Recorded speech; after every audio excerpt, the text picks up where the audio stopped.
Bonjour, c'est Hector de chez Comparateur Agricole. Aujourd'hui, nous nous retrouvons pour un petit point marché sur le marché des céréales. Suite aux différents grands mouvements que nous avons pu avoir depuis mi-novembre et à la publication du rapport USDA hier. En blé, tout d'abord, depuis mi-novembre, nous avons assisté courant novembre à une hausse dépassant sur l'échéance mars les 300 € puis un repli, plusieurs replis successifs, tout d'abord sur la barre des 280, puis récemment sur la barre et autour des 270 € matifs. Pourquoi nous assistons à ce repli? Premièrement, la France a perdu la capacité d'exporter sur l'Algérie pour des différents politiques. Donc nous verrons pour la suite de la campagne si les relations diplomatiques entre les deux pays s'améliorent, mais pour l'instant les exportations françaises sur l'Algérie restent compliquées. Et il y a quand même, nous pouvons le noter, une demande moins importante au niveau des pays importateurs, que ce soit l'Afrique du Nord ou la Chine, qui n'est pas revenue depuis quelques semaines. Le blé a perdu un petit peu. Dans le rapport USDA publié hier, il est important de noter que le département américain n'a pas revu à la hausse les productions sur l'hémisphère sud, donc que ce soit en Argentine et en Australie, alors que les opérateurs de marché attendaient une hausse de 3-4 millions de tonnes pour les deux pays. Donc cette hausse pourrait être très percutée dans les prochains rapports, qui seront à suivre attentivement également. Maintenant, nous allons parler du maïs.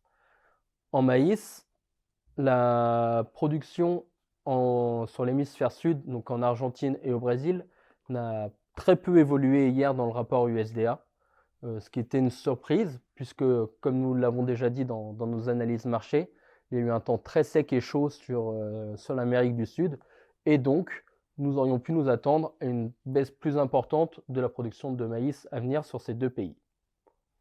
Néanmoins, la chose qui est également étonnante, c'est la hausse de la production aux États-Unis et la baisse du potentiel export pour ce pays.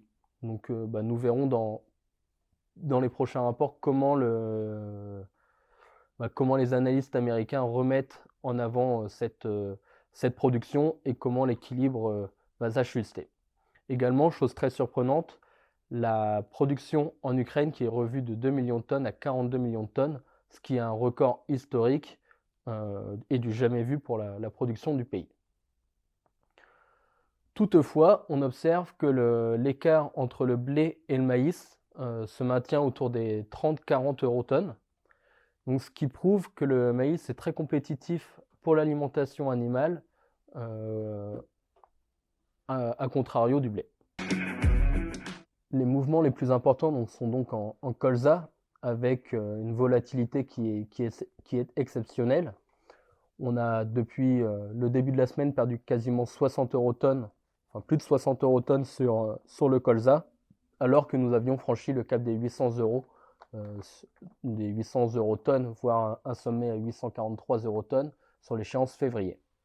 En colza, ce qui est vraiment surprenant, c'est la décorrélation que nous avons avec le soja, car hier, dans le rapport USDA, les analystes américains ont réduit considérablement la production de soja sur l'hémisphère sud, en retirant 10 millions de tonnes au global pour la région, avec un recul significatif au Brésil et en Argentine, suite aux fortes chaleurs et au déficit hydrique qui est très important.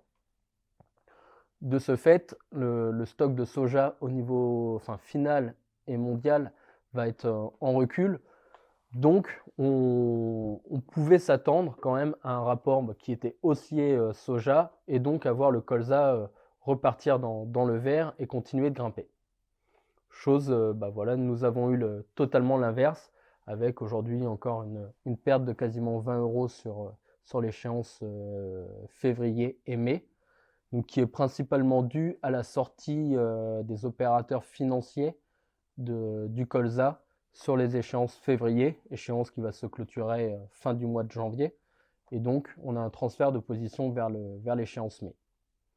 En plus, de manière fondamentale, le colza est très tendu, avec des disponibilités en Europe très très faibles et des disponibilités mondiales également faibles du fait de la très mauvaise production au Canada. Si on reprend un petit peu de hauteur d'un point de vue macroéconomique, le pétrole se tient au-dessus des 80 $, ce qui est quand même positif normalement pour le colza qui vient en complément des biocarburants. Voilà, toute l'équipe reste à votre disposition pour toute question. Bonne fin de journée.